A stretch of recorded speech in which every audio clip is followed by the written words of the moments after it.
ईडीने काढलं पंकज भुजबळ सोबतच आणि 44 जणांविरुद्ध अजामीनपत्र अटक वॉरंट। अपक्ष खासदार संजय काकडे, विनोद गोयंका, श्याम प्रवीण कुमार जैन आदींच्या विरुद्ध आता वॉरंट। राज्यात 73 वरिष्ठ आयएएस अधिकाऱ्यांच्या बदल्या। मुख्यमंत्र्यांचे सचिव प्रवीण दराडे आता एमएमआरडीए मध्ये, तर सोलापूरचे जिल्हाधिकारी तुकाराम मुंडेंची नवी मुंबईच्या आयुक्तपदी बदली।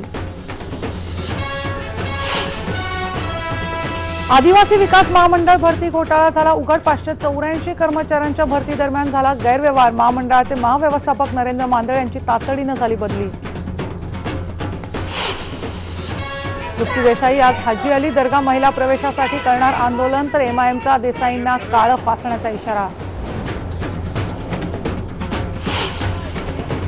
राज्यसभेत आजही ऑगस्टा वेस्टलँड हेलिकॉप्टर घोटाळ्यावरून गदारोळ। सुब्रमण्यम स्वामी यांचं वक्तव्य चिथावणीखोर असल्याचा काँग्रेसचा आरोप। आणि शशांक मनोहर बीसीसीआयचा राजीनामा देण्याचे संकेत। शरद पवार आणि अजय शिर्के शर्यतीत असण्याची चिन्ह।